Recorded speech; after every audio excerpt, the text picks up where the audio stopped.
Dear students, good morning to all. Maccabi Spark 8th Max Algebraic check your understanding 1. அதில் first sum தான் இப்போ நம்ம பார்க்க போகிறோம். For the expression 16x power 7 minus 11x power 5 plus 3x cube plus 7x minus 4. இப்படி ஒரு equation கொடுத்துட்டு இதில் என்ன சொல்லியிருக்காங்க? Find the following degree of the expression, coefficient of x power 7 and x power 3 and constant term. இது எல்லாமே இந்த சம்லேருந்து எடுத்து எழுத சொல்லியிருக்காங்க. ஓகேவா? இது ஆல்ரெடி நமக்கு எல்லாமே தெரிஞ்சது தான். என்னென்னங்கிறத இப்போ பார்க்கலாம்.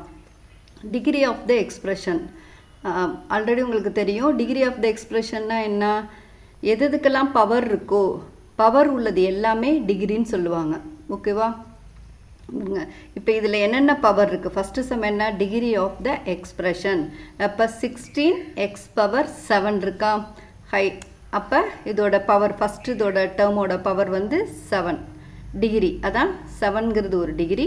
அடுத்து எக்ஸோடது பவர் 5 இருக்குது. 5 ஒரு டிகிரி. 3x power 3. அப்போ 3 ஒரு டிகிரி. ஓகேவா? இந்த எக்ஸ்பிரஷனில் இருக்கிற டிகிரி என்னென்ன அப்படின்னாக்கா 7, 5, 3. இங்கே எக்ஸ் பவர் 1 இருக்கிறதா நம்ம கன்சிடர் பண்ணுவோம். ஸோ 1 வந்து நம்ம எழுதணும்னு தேவையில்லை. ஓகேவா? ஓகே ஸ்டூடெண்ட்ஸ், அடுத்து பாருங்கள். Coefficient of x power 7 and x power 3. கோஎஃபிஷியன்ட்டும் ஆல்ரெடி உங்களுக்கு தெரியும். ஸோ இப்போ திரும்ப பார்க்கலாம். இப்போ கோஎஃபிஷியன்ட்னா என்ன? இப்போ எக்ஸ் பவர் 7க்கு முன்னாடி என்ன நம்பர் இருக்கோ அது வேரியபிளாக இருக்கலாம், இல்லை கான்ஸ்டண்ட்டாக இருக்கிறது. என்ன கான்ஸ்டன்ட் இருக்குதோ அதுதான் நம்ம என்னன்னு சொல்லுவோம்? கோஎஃபிஷியன்ட்டு சொல்லுவோம். இப்போ நமக்கு என்ன கேட்டிருக்காங்க? எக்ஸ் பவர் 7ஓட கோஎஃபிஷியன்ட்டும் எக்ஸ் பவர் 3யோட கோஎஃபிஷியன்ட்டும் கேட்டிருக்காங்க. ஸோ இந்த ஈக்குவேஷனில் எக்ஸ்பிரஷனில் பாருங்கள், எக்ஸ் பவர் 7க்கு ஒரு கோஎஃபிஷியன்ட் இருக்குது, எக்ஸ் பவர் 5க்கு ஒரு கோஎஃபிஷியன்ட் இருக்குது, எக்ஸ் பவர் 3க்கு ஒரு கோஎஃபிஷியன்ட், எக்ஸுக்கு ஒரு கோஎஃபிஷியன்ட்டு. ஓகே, நமக்கு கேட்குறது x power 7, x power 3. Okay, x power 7க்கோட கோஎஃபிஷியன்ட் வந்து 16, எக்ஸ் பவர் 3யோட கோஎஃபிஷியன்ட் 3. ஓகேவா? Next constant term. இந்த எக்ஸ்பிரஷனில் கான்ஸ்டன்ட் டேர்ம் வேரியபிளே வராமல் என்ன கான்ஸ்டன்ட் டேர்ம்னா என்ன சொல்லுவோம்? நியூமரல்ஸ் நம்பரை தான் நம்ம வந்து கான்ஸ்டன்ட் டேர்ம்னு சொல்லுவாங்க. ஸோ இந்த எக்ஸ்பிரஷனில் மீதி இருக்கிறது என்னது? 4 தான் கான்ஸ்டன்ட் டேர்ம். ஸோ 4. ஓகே, இப்போ நெக்ஸ்ட்டு சம் பார்க்கலாம். Classify the like terms in the following expressions. அவங்க கொடுத்துருக்கிற எக்ஸ்பிரஷனில் எதெல்லாம் லைக் டேர்ம்ஸோ அதை ஐடென்டிஃபை பண்ண சொல்லியிருக்காங்க. லைக் டைம்ஸ்னால் என்னது? ஒன்றும் இல்லை.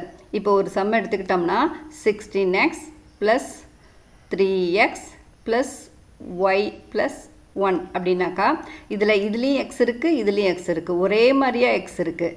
இப்போ 16x ப்ளஸ் 3xy இப்படி கொடுத்துருந்தாங்க அப்படின்னாக்கா இது வேறு வேரியபிள், இது வேறு வேரியபிளில் இருக்குது. ஸோ ரெண்டுமே டிஃப்ரெண்ட்டாக இருக்குது. ஸோ இதை நம்ம எடுத்துக்கக்கூடாது. லைக் டேர்ம்ஸ்னால் என்ன? ரெண்டு டேர்மும் ஒரே மாதிரியான வேரியபிள்ஸோடு இருக்கிறதுக்கு பேர் தான் லைக் டேர்ம்ஸு. ஓகே, இப்போ இதில் பாருங்கள், 15 ப்ளஸ் 153x² மைனஸ் 8. ஸோ இதில் எது ஒரே மாதிரி இருக்குது? லைக் டேர்ம் 16 கான்ஸ்டன்ட் இருக்கா? இங்கே ஒரு கான்ஸ்டன்ட் 16, இது ஒன்று 8. ஸோ அப்போ இதை ரெண்டுத்தையும் நம்ம இது பண்ணலாம். இதான் ஐடென்டிஃபை. இல்லை நீங்கள் சர்க்கிள் கூட நம்ம பண்ணிக்கலாம். ஓகேவா? அப்போ இது இதில் எதோட இதில் எது லைக் டேர்ம்ஸு? 16, 8 இது ரெண்டும் தான் இந்த எக்ஸ்பிரஷனில் லைக் டேர்ம்ஸு. ஓகே, இப்போ நெக்ஸ்ட்டு பார்க்கலாம். 11a² b minus a minus 13b minus 18ba² minus 12.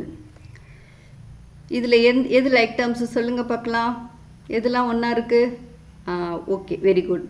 இப்போ இது a² bயும் ba²ம் அது எப்படி ஒன்று அப்படின்னு கேட்குறீங்களா?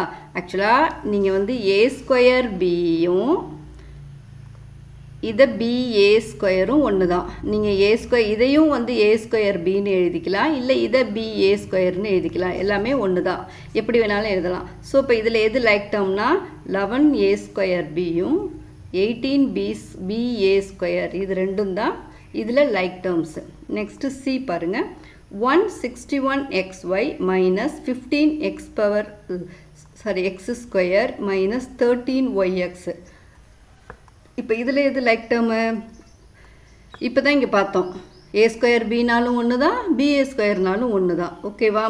அதே மாதிரி தான் இங்கே எக்ஸ்ஒய்னாலும் ஒன்று தான், ஒய்எக்ஸ்னாலும் ஒன்று தான். ஸோ இப்போ இதில் எது லைக் டைம்ஸு? 161 எக்ஸ்ஒய்யும் 13 ஒய்எக்ஸ், இது ரெண்டும் தான் லைக் டேர்ம்ஸு. ஓகே ஸ்டூடெண்ட்ஸ், வாங்க நெக்ஸ்ட்டு சம் பார்க்கலாம். அடுத்து classify the following as monomial, binomial and trinomial. இதில் கொடுத்துருக்கிற எக்ஸ்பிரஷனுக்கு மோனோமியல், பைனாமியல், ட்ரைனாமியல் எதுன்னு கேட்டிருக்காங்க. ஸோ இப்போ ஃபஸ்ட்டு ஒன் எடுத்துக்கோங்க. 166 x square y square z square. இது எத்தனை டேர்ம் இருக்குது? 3 டேர்ம் இருக்குது. இது ஒரு டேர்மு, இது ஒரு டேர்மு, இது ஒரு டேர்ம். ஸோ இது வந்து என்ன டேர்ம்? இது வந்து என்ன வரும்? ட்ரைனாமியல்.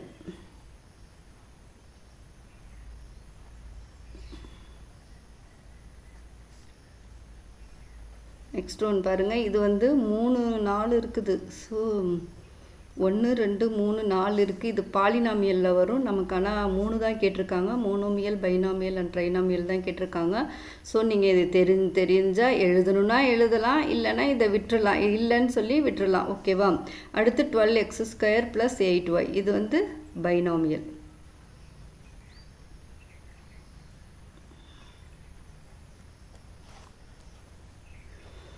ஓகே ஸ்டூடெண்ட்ஸ், அவ்வளோதான் இந்த சம். Okay bye. நெக்ஸ்ட்டு சம்ம, அடுத்த 4th சம்மை வந்து நெக்ஸ்ட் வீடியோவில் நம்ம கண்டினியூ பண்ணலாம். ஓகே, தேங்க்யூ, பாய்.